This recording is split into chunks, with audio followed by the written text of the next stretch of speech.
Hello fellow modelers. Not too long ago I reviewed this Ustar airbrush stand that happens to also be like a stand for models, but kind of, sort of.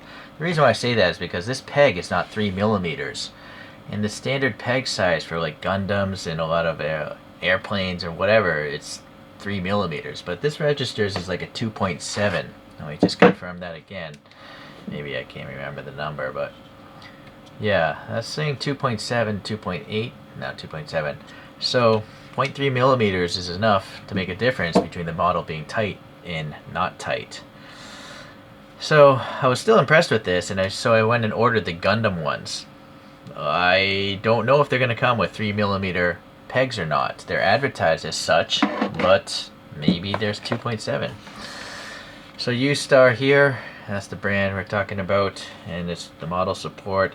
Alright, and there's different part numbers because you can get different types of connectors for the end of the stand. I went with the pegs, so that's 402 apparently.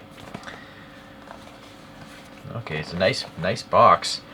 Maybe excessively nice, because it's really just garbage that you're paying for, unless you like to collect cardboard boxes.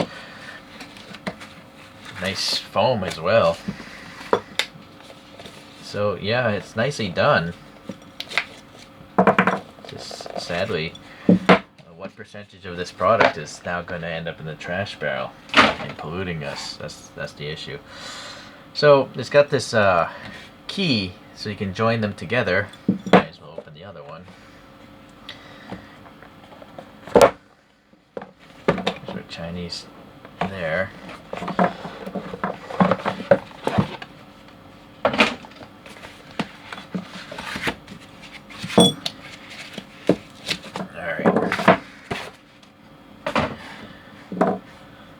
So yeah, you can lock two together.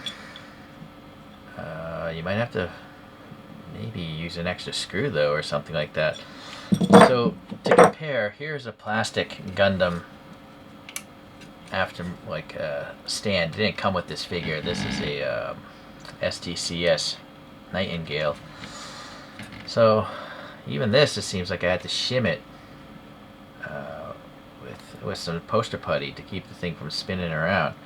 Let's see what this Gundam peg is. 2.8. That's also... I don't know why these are all listed as 3 millimeters when they're really not. Oh, what's this thing though? This is like 5. Well, if anyone has any other stands, are they 3 millimeters or are they supposed to be 2.8 or 2.7? Maybe I'm mistaken. This is the exact same size hexagon, but as you can see, it's not going to mate because this uses like a rectangle with a peg, right? But I guess you could just nest them together though, right? Theoretically, if you bought a bunch of them, you could put a plastic one in the middle. And you also notice the holes locations match up, right? For the actual, stand that you can move around. And then the little dots here for accessory stands, but this one doesn't have such. That's fine by me. So unfortunately it doesn't actually come with the tool to undo this. Let me see if I have one handy. Maybe this one?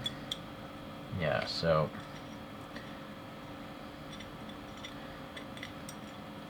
I also feel it's kind of weird to have the keyway visible, where on the other one, the keyway is on the bottom side. Right? It's invisible. This is a really strange... Oh, never mind, I'm an idiot. I'm an idiot as usual. Well, no, I'm not, because you can have it invisible, but look at the text. The text is upside down. So that looks a little weird, right? Strange. Very strange. So this is nice and flush and all. This, for some reason, has this circular cutout. I don't know what they were thinking. It's very, very odd. Alright, well I guess I'm just going to display it, not seeing the text. Yeah, so I don't have to see all those keyway openings.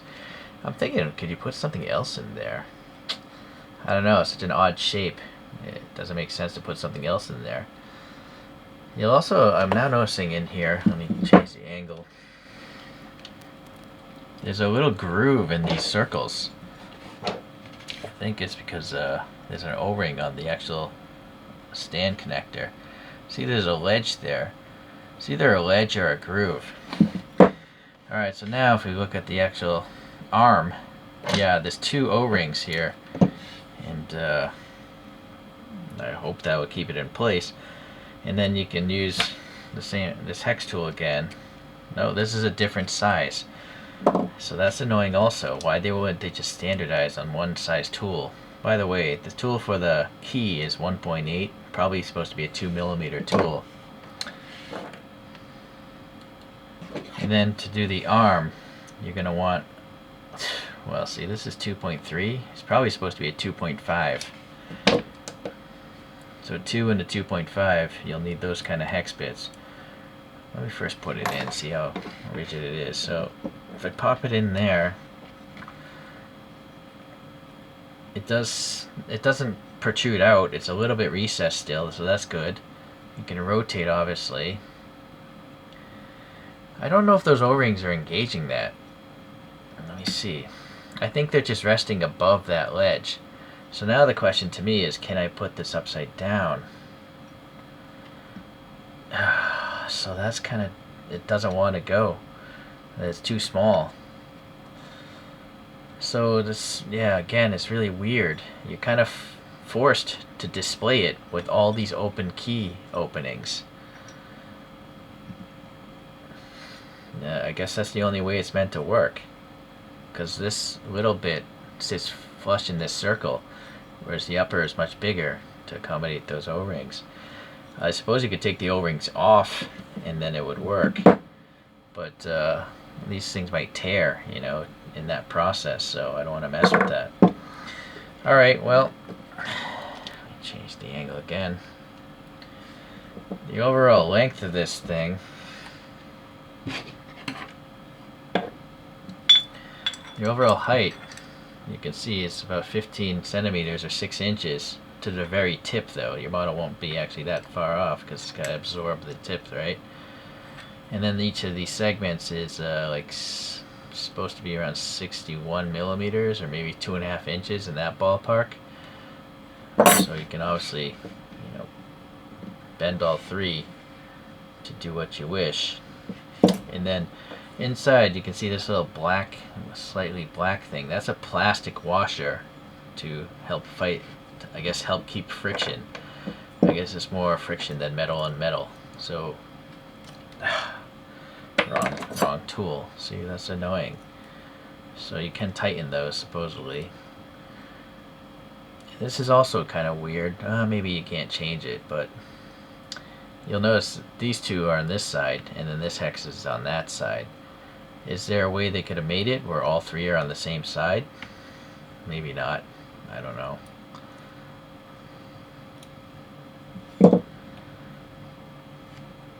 Yes, I guess, well, this bottom one seems kind of loose. Alright. Well, I'm gonna guess my Gundam's not gonna fit snugly in there because I already had poster putty on the bigger plastic one. I did drill out that Gundam hole as well. Yeah, so it's very, very loose. Yeah, I'm gonna need some putty on that. But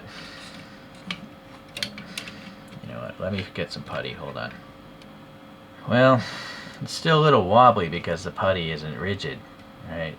So, but the base of this thing just, well, you know, I gotta say, this actually wobbles quite a bit down here. I think it's still better than this plastic one. You know, I don't feel confident moving the model around. I have to move models around often because I'm pulling them out for video comparisons and stuff. So, yeah, let me just show this here. For some reason, that base, okay. Alright, now I am, this is definitely very tight. It's not wobbly. I think what you have to do is really push it in there. Or maybe the O-rings are a little bit, although that's perfect, that's flush as well. But for some reason, this one, you can clearly see the arm wobbling in there. This one, not really. So tolerances are strange, very strange. Let me take this one out, maybe swap it.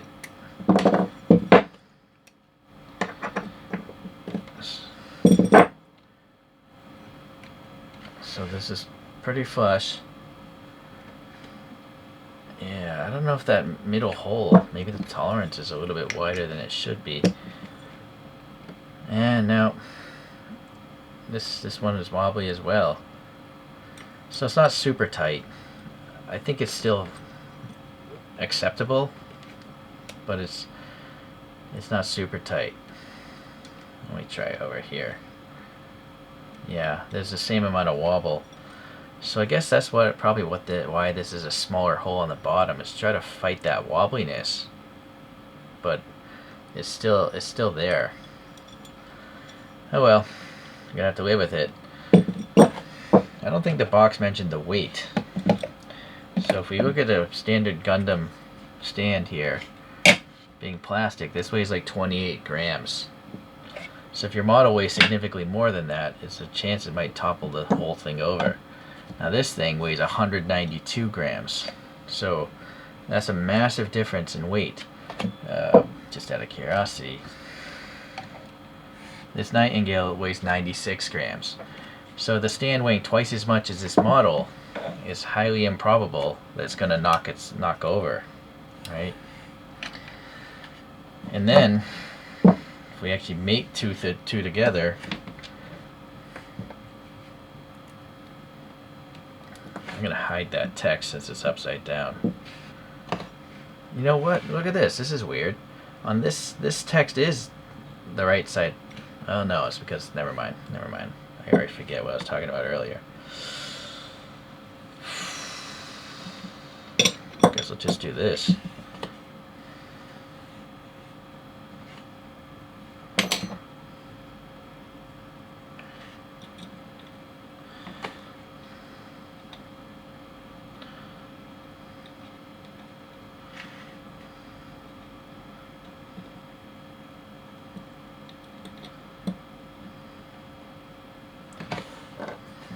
Alright, that's definitely very, very strong.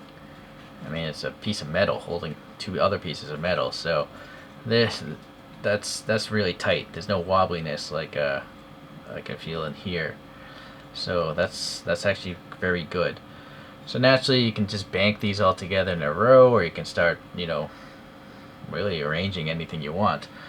In fact, actually, oh, see, this is also silly. Look at this. I was thinking I would just put this in between the two, right, and have a 3-peg thing. But unless they flip, oh man, you really can't do that because the keys are on the bottom of this one, right? And also the height is a different height. The thickness of this base plate is 8.4, maybe somewhere in that ballpark, but this base plate is 7.5. Over here it is 8.7.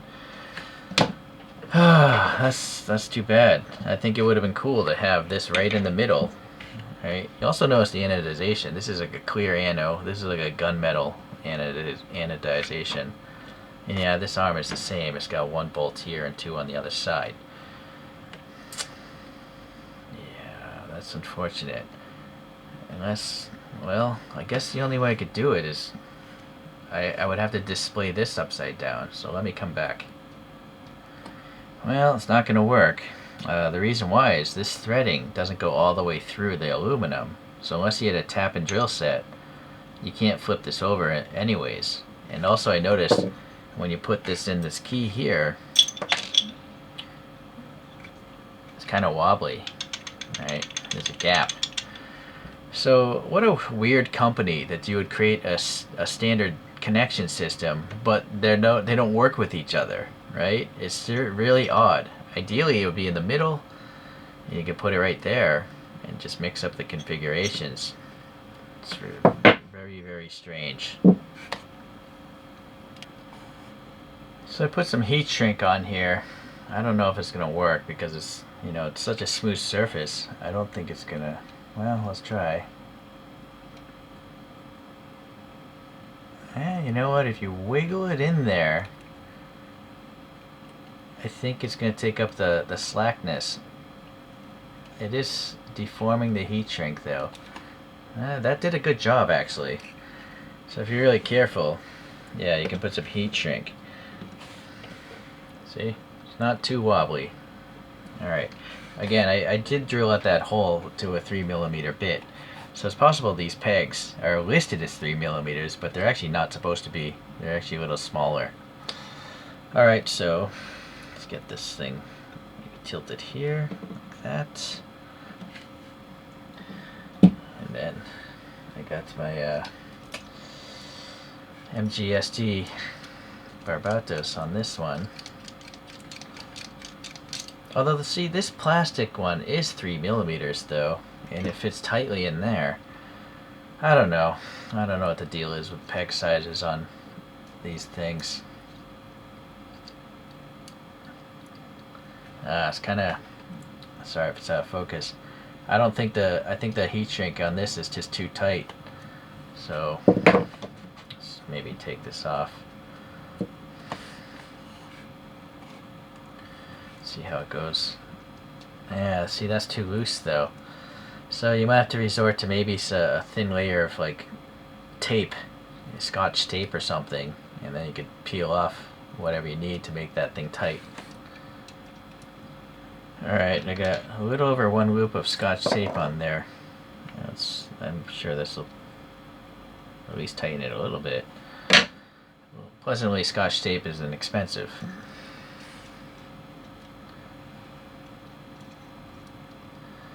Okay. Yeah, I guess that's better.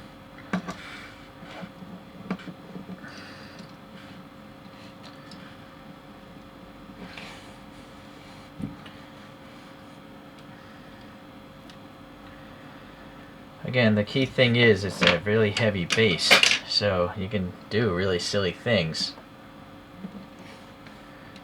Right? And the thing's not going to fall over because the base is so heavy. So that's why I got them. There's really not much else to talk about. I hope some other brand comes out with a better system. You know, hide these keys on the bottom. If the thing was just flipped over, it would be better. I also almost feel if these big holes were just going all the way through, then it wouldn't be an issue because you could just flip it over. But because there's a ledge at the bottom of that big hole, it has to only work this way. Okay, well, hopefully someone else will come out with a really heavy base with a big, strong metal arm. So if you have a model that you love, it won't run the risk of falling and chipping. This one I don't really care about too much, but this thing, I spent dozens of hours painting this. I don't know, could have been 30 hours, 40 hours to make this model kit. So that's why I want to make sure it never drops. Thanks for watching today. We'll see you in the next hobby related video.